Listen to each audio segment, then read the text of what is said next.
Selamat pagi, saat ini kita akan mulai pelajaran kita. Sebelum kita mulai belajar, mari kita berdoa. Bapa di surga, Bapa yang baik, saat ini kami, anak-anakmu akan mulai pelajaran kami, khususnya kelas 8, tolong Tuhan berkati supaya kami boleh mengerti akan maksud Tuhan, dan kami boleh hidup di dalam kebenaran. Di dalam nama Tuhan Yesus kami telah berdoa, amin. Oke, selamat pagi kelas 8. Saya harap kita semua baik-baik saja dan sehat-sehat. Dan saat ini saya akan membawakan satu pelajaran lanjutan dari pelajaran yang lalu. Sebelumnya kita telah belajar tentang kelahiran Yesus dan kita akan melihat kehidupan Yesus. Salah satunya teladan-teladan yang Yesus berikan kepada kita. Salah satu teladannya adalah baptisan. Mungkin kita sudah familiar, kita sudah mengerti akan makna dari baptisan, atau sudah ada yang dibaptis, atau juga ada yang belum dibaptiskan di sini. Sebagai orang Kristen, saya yakin kita semua mengerti akan baptisan ini. Tapi saat ini kita akan belajar lebih dalam tentang makna dari baptisan dan kita akan melihat baptisan yang Alkitab katakan kepada kita. Oke. Mari kita lihat di sini. Baptisan di dalam Kamus Besar Bahasa Indonesia artinya adalah sakramen atau ritual penerimaan seseorang ke dalam gereja. Biasanya menggunakan air sebagai lambang penyucian. Jadi baptisan itu adalah satu syarat atau satu kegiatan yang dilakukan untuk menerima seseorang masuk ke dalam gereja tertentu. Kalau masuk ke gereja saya dulu di jemaat saya sebelum saya diterima sebagai keanggotaan yang tetap, saya harus dibaptis dulu. Setelah dibaptis baru dicatat namanya di dalam buku keanggotaan gereja. Nah, itu dia arti baptisan secara umum. Nah, mari kita lihat teladan dari Yesus. Dalam Matius 3 ayat 13 sampai 17, ini adalah cerita di mana Yesus dibaptiskan oleh Yohanes Pembaptis. Ingat, yang membaptiskan Yesus adalah Yohanes Pembaptis. Nah, kita baca ya. Maka datanglah Yesus dari Galilea ke Yordan kepada Yohanes untuk dibaptis olehnya. Tetapi Yohanes mencegah dia, katanya, "Akulah yang perlu dibaptis olehmu, dan engkau yang datang kepadaku." Yohanes bertanya, "Yesus, harusnya aku yang dibaptis oleh kamu, karena engkau adalah Mesias." Tapi Yesus menjawab, ayat 15. Katanya kepadanya, "Biarlah hal itu terjadi, karena demikianlah sepatutnya kita menggenapkan seluruh kehendak Allah." Dan Yohanes pun menurutinya. Jadi, Yesus harus dibaptis oleh Yohanes karena kenapa? Karena baptisan Yesus telah dinubuatkan di Perjanjian Lama, di kitab-kitab Taurat. Matius 3:16. Sesudah dibaptis, Yesus segera keluar dari air. Dan pada waktu itu juga langit terbuka dan ia melihat Roh Allah seperti burung merpati turun ke atasnya. Lalu terdengarlah suara dari surga mengatakan, "Inilah anakku yang kukasihi, kepadanya lah aku berkenan." Jadi, Yesus datang kepada Yohanes di sungai Yordan, di sungai. Kenapa pergi ke sungai Yordan? Karena Yohanes Pembaptis biasanya membaptiskan orang-orang di dalam air, diselamkan. Dan Yesus dibaptis dengan cara diselamkan di dalam air. Nah, kenapa Yesus harus dibaptiskan? Padahal dia anak Tuhan, adalah Mesias. Nah, Yesus memberikan teladan.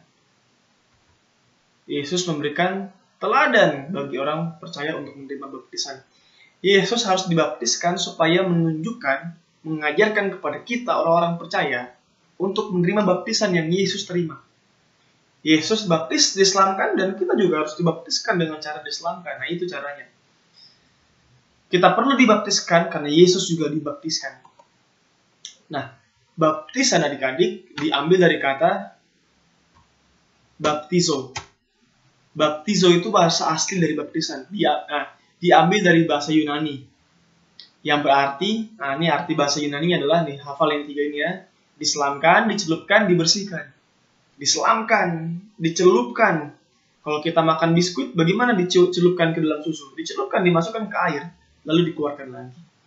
Diselamkan juga, dibenamkan, ditenggelamkan di dalam air dalam waktu yang singkat dan diangkat lagi. Itulah arti baptisan. Baptisan harus diselamkan, karena arti dari baptisan adalah diselamkan.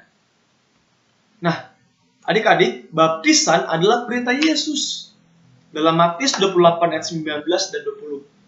Dibilang gini, ketika sebelum Yesus terangkat ke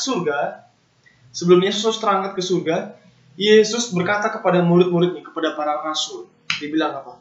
Pergilah, ajarlah semua bangsa, baptislah mereka di dalam nama Bapa, Anak, dan Roh Kudus. Baptisan adalah perintah. Kenapa? Karena Yesus memberikan perintah kepada rasul-rasul untuk membaptis. Jadi kita harus menurut Tuhan dengan cara melakukan baptisan. Menerima baptisan yang sesungguhnya. Nah, apa sih arti dari baptisan? Apa sih makna dari baptisan? Nah, ada dua maknanya. Yang pertama, simbol kematian dan kebangkitan Kristus. Dan bagi kita, makna baptisan adalah lambang kematian terhadap dosa dan hidup untuk Allah. Hidup untuk Allah. Kalau Yesus mati, artinya apa? Yesus telah mengalahkan dosa dan dia bangkit dan tidak tunduk lagi terhadap dosa. Artinya apa?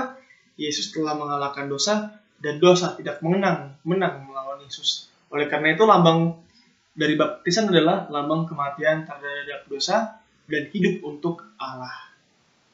Mari kita lihat makna yang kedua ini ya. Mati terhadap dosa. Apa sih mati terhadap dosa? Roma 6 ayat 5 mengatakan apa? Sebab jika kita telah menjadi satu dengan apa yang sama dengan kematiannya, kita juga akan menjadi satu dengan apa yang sama dengan kebangkitannya. Karena kita tahu bahwa manusia lama kita telah turut disalibkan supaya tubuh dosa kita hilang kuasanya, agar jangan kita menghambakan diri lagi kepada dosa. Sebab siapa yang telah mati, ia telah bebas dari dosa. Kita disalibkan bersama-sama dengan Yesus ketika kita dibaptiskan. Dan kita bangkit mengalahkan dosa bersama-sama dengan Yesus ketika kita dibaptiskan juga. Mati terhadap dosa adalah lambang dari baptisan. Tidak tunduk terhadap dosa lagi. Bertobat. Meninggalkan manusia lama dan hidup di dalam tubuh yang baru, di dalam baptisan. Lambang terhadap dosa dan hidup untuk Allah. Nah, Roma 6 ayat 11. Demikianlah hendaknya kamu memandangnya, bahwa kamu telah mati bagi dosa, tetapi kamu hidup bagi Allah dalam Kristus Yesus. Kamu hidup dalam Allah. Bagi Allah dalam Kristus Yesus. Apa arti hidup bagi Yesus? Hidup bagi Yesus adalah melakukan kehendak dan perintah Tuhan. 3 syarat baptisan. Syarat ini harus dipenuhi sebelum dibaptis. Kita harus melakukan syarat ini sebelum dibaptis. Yaitu pertama, kita harus percaya. Kita harus beriman. Markus 16 ayat 16. Barang siapa percaya, nah harus beriman dulu. Dan dibaptiskan, akan diselamatkan. Yang kedua, mengerti akan kebenaran firman. Kita harus belajar firman Tuhan dulu, baru dibaptis. Kalau belum belajar, nggak boleh dibaptis. Kalau belum mengerti, belum boleh dibaptis. Pertobatan. Nah, Rasul Petrus mengatakan, dibilang apa? Bertobatlah dan hendaklah kamu masing-masing memberi dirimu dibaptis dalam nama Yesus. Jadi kalau mau dibaptis harus melakukan 3 hal ini. Yang pertama beriman, yang kedua mengerti akan kebenaran, yang ketiga bertobat. Lakukan ketiga hal ini, setelah itu baru dibaptis. Tidak boleh dibaptis kecuali kita beriman, kecuali kita mengerti akan firman Tuhan, dan kecuali kita bertobat. Tidak bisa kita dibaptiskan ketika kita tidak bertobat. Kita masih jahat, kita masih suka melawan Tuhan, melawan orang tua, lalu kita dibaptis. Kita harus bertobat dulu. Kita harus hidup di dalam Tuhan, membuktikan melalui buah-buah pertobatan, baru kita dibaptis. Nah, pertanyaan selanjutnya, ada berapa jenis baptisan? Ada berapa? 1 Tuhan, 1 imam, 1 baptisan. Hanya ada 1 baptisan. Alkitab mengatakannya dalam Efesus 4 ayat 5. Hanya ada 1 jenis baptisan yang diajarkan di dalam Alkitab, yaitu baptisan yang diselamkan. Itulah yang diajarkan oleh Yesus. Kisah para Rasul ayat 8, pasal 8 ayat 34 sampai 40. Ini adalah satu cerita tentang Ini adalah satu cerita tentang Filipus yang membaptiskan sida-sida dari Ethiopia di dalam air dengan cara diselamkan. Nah, pertanyaannya, ada berapa jenis baptisan? Alkitab hanya mengajarkan satu jenis baptisan, yaitu diselamkan. Satu Tuhan, satu iman, satu baptisan. Hanya satu baptisan. Kesimpulannya, Yohanes 3 ayat 5. Jawab Yesus, aku berkata kepadamu, sesungguhnya jika seseorang tidak dilahirkan dari air dan roh, ia tidak dapat masuk ke dalam kerajaan surga. Apa maksudnya dilahirkan dalam air dan roh? Dalam air artinya kita lahir kembali dari baptisan. Lahir dari roh artinya apa? Kita hidup dan diubahkan oleh Roh Kudus. Kita dibaptiskan, dilahirkan kembali dari air, artinya kita meninggalkan manusia lama kita dalam baptisan dan hidup di dalam manusia baru, dan dilahirkan kembali dari roh adalah kita hidup sepenuhnya di bawah kuasa Roh Kudus. Jadi adik-adik, kita telah belajar tentang makna baptisan. Apa itu baptisan? Yang Alkitab katakan, yang Alkitab ajarkan. Dan baptisan bukan hanya satu ritual, satu praktek keagamaan, tetapi baptisan memiliki makna yang dalam, yaitu apa tadi kita belajar? Si lambang kematian terhadap dosa dan hidup untuk Allah.